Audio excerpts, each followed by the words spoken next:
पैरलेगंज के इस पवित्र गुरुद्वारा में उपस्थित कालीबाड़ी के महंत जी श्री रविंद्र दास जी, गोरखपुर के सांसद श्री रविकिशन जी, महापौर गोरखपुर डॉक्टर मंगलेश श्रीवास्तव जी, विधान परिषद सदस्य डॉक्टर धर्मेंद्र सिंह जी, माननीय विधायक श्री प्रदीप शुक्ला जी, माननीय विधायक विपिन सिंह जी, माननीय विधायक डॉक्टर विमलेश पासवान जी, आज के इस कार्यक्रम में उपस्थित सरदार कुलदीप सिंह नीलू जी, सरदार जसपाल सिंह जी, कार्यक्रम के संयोजक श्री जगनैन सिंह जी, सरदार हरप्रीत सिंह सानी जी, सरदार मनमोहन सिंह जी, लखनऊ से पधारे अल्पसंख्यक आयोग के हमारे सदस्य सरदार परविंदर सिंह जी, सरदार अर्जुन कोहली जी,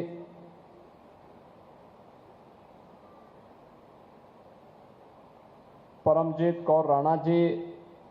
इंद्रजीत सिंह बॉबी जी, ब्रजपाल सिंह जी, माननीय विधायक श्री महेंद्र पाल सिंह जी, माननीय विधायक श्री श्रवण निषाद जी, गोरखपुर समेत पूर्वी उत्तर प्रदेश के अलग अलग जनपदों से पधारे गुरुद्वारा प्रबंध समिति के हमारे सभी पदाधिकारीगण और उपस्थित बहनों और भाइयों, आज बड़ा पवित्र दिन है और पवित्र दिन हमारे लिए इसलिए भी,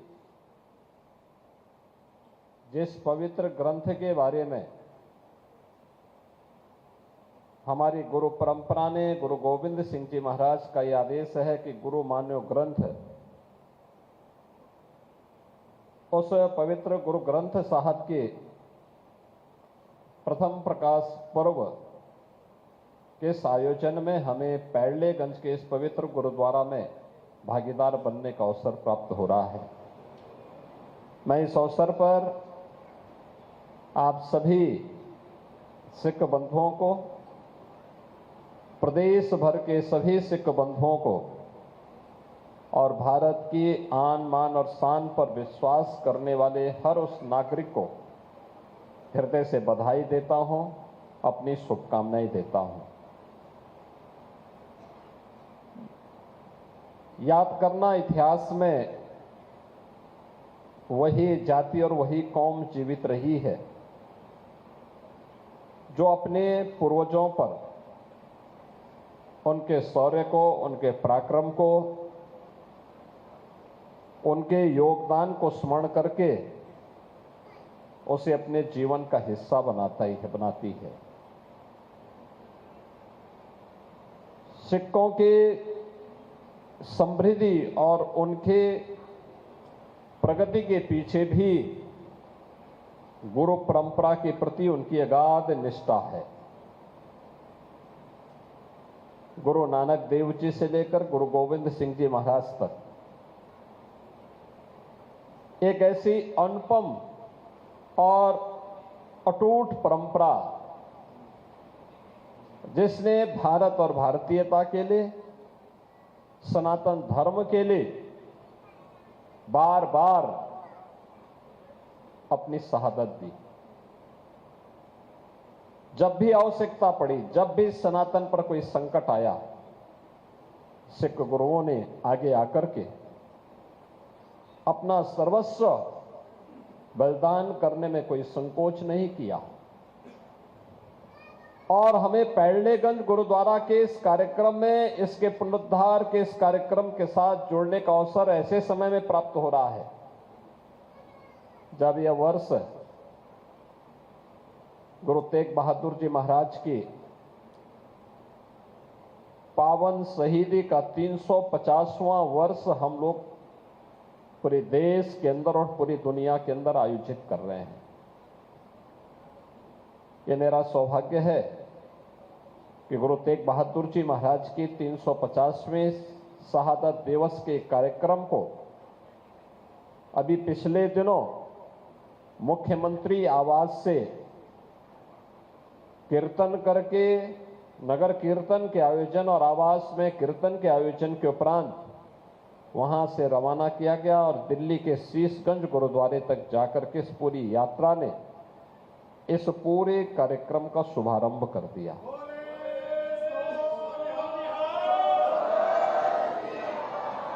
इससे पहले गुरु नानक देव जी महाराज के 550वें प्रकाश पर्व के अवसर पर भी मुख्यमंत्री आवास पर पहली बार यह आयोजन हो पाया था कि वहां पे गुरुबाणी का पाठ हो सके। मुख्यमंत्री आवास में केवल एक आयोजन होता है, वह गुरुबाणी का होता है और गुरु ग्रंथ साहिब जी महाराज को बड़ी पवित्रता के साथ हम इन आयोजनों के साथ आगे बढ़ाते हैं और वही ताकत है कि आज जो संकल्प वहां लिया गया था, जिसको लेकर के गोरखपुर के हमारे सिख बंधुओं की एक अभिलाषा होती थी, नीटू आदि जो कार्यक्रम बार बार कहते थे कि वीर बाल दिवस का कार्यक्रम होना चाहिए। गोरखपुर में आवाज उठती थी, लखनऊ में कार्यक्रम हुआ और आदरणीय प्रधानमंत्री जी ने पूरे देश के अंदर 26 दिसंबर की तिथि को वीर बाल दिवस के रूप में आज आयोजित कर दिया है। जब एक स्वर से हम कार्य करते हैं तो उसके परिणाम भी आते हैं, परिणाम भी सामने आते हैं। गुरु गोविंद सिंह जी महाराज के 4 साहबजादे बाबा अजीत सिंह, बाबा जुझार सिंह, बाबा जोरावर सिंह, बाबा फतेह सिंह,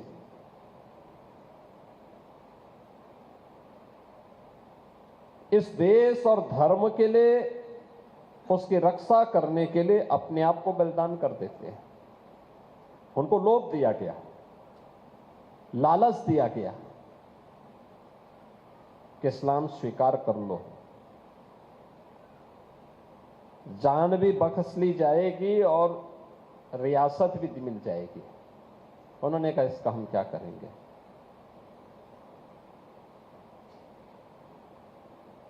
उन्होंने कहा इसका हमें कोई परवाह नहीं और बलिदान दे दिया। कहते हैं जब गुरु गोविंद सिंह जी महाराज के बड़े पुत्र युद्ध लड़ते हुए वीर गति को प्राप्त होते हैं, बलिदान करते हैं अपने आप को, दूसरा पुत्र युद्ध लड़ता हुआ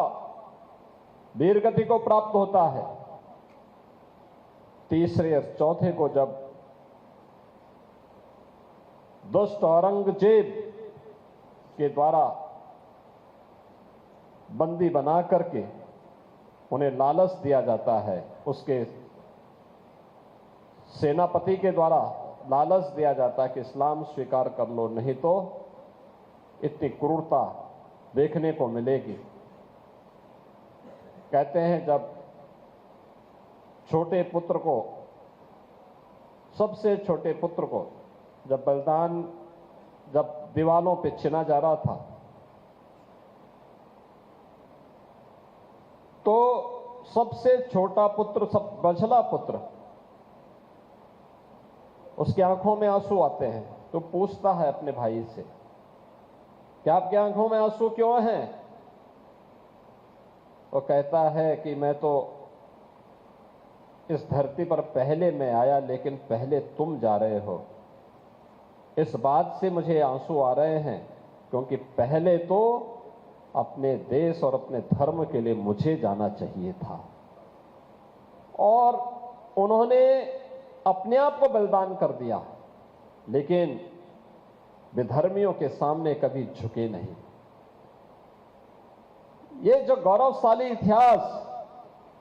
जिस सिख जाति का हो, अपने लिए नहीं, देश के लिए, अपने लिए नहीं, सनातन धर्म के लिए, कश्मीर के लिए, जिन्होंने अपने आप को बलिदान दिया हो, देश के लिए अपने आप को बलिदान दिया हो, सनातन धर्म के लिए जिन्होंने अपना बलिदान दिया हो, आज ये हम सबकी जिम्मेदारी बनती है कि उसके प्रति कृतज्ञता ज्ञापित करने के लिए हम भी उन सिख गुरुओं की उस परंपरा के प्रति कुछ कृतज्ञता ज्ञापित करें। और आज यह पावन अवसर है जब पैड़लेगंज गुरुद्वारा में, मैं बहुत पहले जब यहां आया था, सुविधाओं का अभाव था। कई बार मैंने कहा भी यहां पे कुछ होना चाहिए, और मुझे प्रसन्नता है कि आज यहां पे अच्छी सुविधा कुछ बन चुकी है। अब यहां पर भी गुरुवाणी का पाठ आनंद के साथ में, उत्साह के साथ में आयोजित हो पाएंगे। यहां पर भी सारे कार्यक्रम हो पाएंगे जो गुरु पर्व से जुड़े हुए हैं, अलग अलग अवसरों पर जो आयोजन होते हैं। महानगर के साथ साथ पूर्वी उत्तर प्रदेश का हर सिख आकर के उस आयोजन में भागीदार बन पाएगा। यहां पे भी लंगर हो पाएंगे। और याद करना, गुरुद्वारे का लंगर केवल सिख नहीं छकता है, कोई भी व्यक्ति, उसका नाम नहीं पूछा जाता, उसकी जाति नहीं पूछी जाती है, उसका चेहरा नहीं देखा जाता है।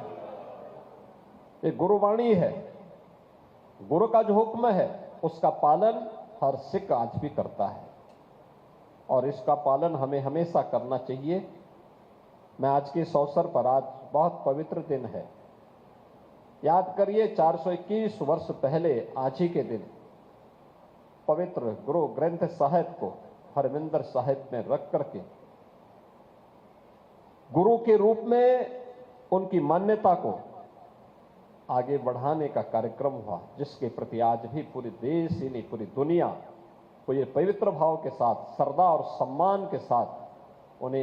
यह आदर देता है। और आज ये हमारा सौभाग्य है कि पैड़लेगंज के इस आयोजन के साथ, इस गुरुद्वारे के साथ मुझे मिलने का अवसर प्राप्त हो रहा है, इस आयोजन का मैं भागीदार बनने का अवसर हो रहा है। मैं यहाँ पर से जगनैन सिंह नीटू और इस गुरुद्वारा प्रबंध समिति के अपने जितने भी हमारे पदाधिकारी हैं, उन सबको मैं इस बात के लिए धन्यवाद दूंगा कि काफी दिनों के बाद यहां गोरखपुर के गुरुद्वारा से जुड़े हुए किसी कार्यक्रम में मुझे भागीदार बनने का अवसर प्राप्त हो रहा है। जब मैं गोरखपुर में नहीं रह पाता हूं, उसी दौरान गुरु पर्व पढ़ते हैं, तो मुझे लखनऊ के ही कार्यक्रमों में भागीदार बनने का अवसर प्राप्त होता था। मैं लखनऊ में जरूर जाता हूं, लखनऊ के कार्यक्रमों में भागीदार बनता हूं, लेकिन आज मुझे गोरखपुर के इस कार्यक्रम में, और गोरखपुर में भी मुझे इस बात की हार्दिक प्रसन्नता है कि गोरखपुर में जो हमारे 3 प्रमुख गुरुद्वारे हैं, जटाशंकर में, मोहद्दीपुर में और पैड़लेगंज में, इन तीनों को अच्छे रूप में हम लोगों ने उसको एक स्वरूप गोरखपुर वासियों की मदद से कर दिया है। ये गुरु परंपरा के प्रति हम सब की कृतज्ञता है, उनके प्रति श्रद्धा है, एक सम्मान है, एक आदर का भाव है,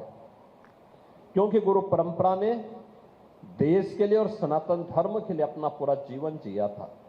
आज के इस अवसर पर मैं एक बार फिर से आप सभी को इस पावन पर्व की हृदय से बधाई देता हूं, अपनी शुभकामनाएं देता हूं, और विश्वास करता हूं कि गुरु की वाणी का पालन करते हुए हम सब अपने देश के लिए, अपने धर्म के लिए पूरी ईमानदारी और प्रतिबद्धता के साथ कार्य करेंगे। आप सबके प्रति मेरी मंगलमय शुभकामनाएं हैं। बोले सो निहाल, बोले सो निहाल।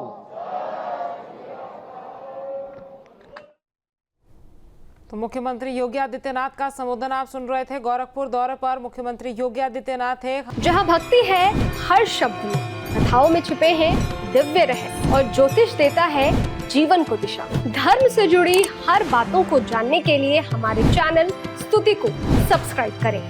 चैनल पर जाने के लिए इस लिंक पर क्लिक करें।